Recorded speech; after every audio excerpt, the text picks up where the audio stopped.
Today we're going to talk about concussions.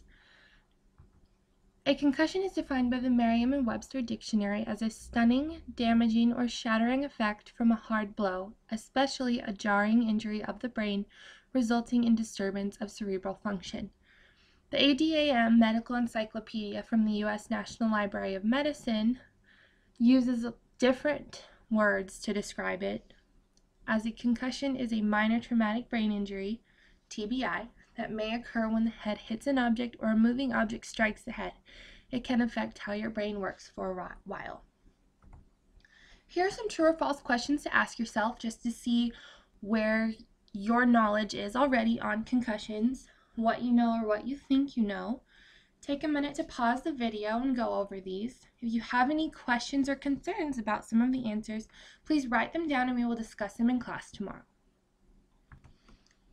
Here is a list of some of the more common symptoms of concussions. There are way more than are on this list, but this is a pretty general list of common symptoms. So take a minute to familiarize yourself and pause the video if you need to, and we will talk about them more in class.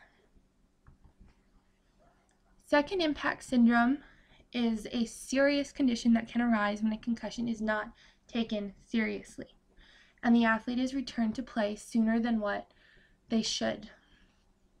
It can be life-threatening or life-altering and is more common in athletes under the age of 19 than in older athletes. And it is a major reason why concussion laws have been spreading so much in the United States and why they are more inclusive and permanent than what they used to be. Some ways to evaluate a concussion is to look for a dazed and confused look on the athlete, a blank expression, they're holding their head or shaking their head repeatedly like they're trying to just shake off this weird feeling, or disorientated movement. So if they're kind of stumbling around, that's a pretty good indication that something isn't right. Some questions that you can ask the athlete just to test their memory. Can you tell me what happened? What is the score of the game? And what did you have for breakfast or lunch or pregame? So some of the symptoms of a concussion go along with symptoms of an athlete who has not eaten properly before competing. And so that question helps to make sure that they have eaten, but it also tests their memory as well. You can ask them about their symptoms, if they have a headache, if they're nauseous, if they're dizziness, if the light is really bright, and you can check their sight and ask them to read the scoreboard or any other signs that may be around the field. The role of the athletic trainer in a suspected concussion is to move the athlete from the field or the court if they are capable of being moved and no spine injury is suspected, to conduct a concussion assessment that includes physical and mental testing of the athlete, to recognize and make note of common and uncommon concussion symptoms that may be present, and remove the athlete from play for the rest of practice or the game and check for changes if a concussion is suspected.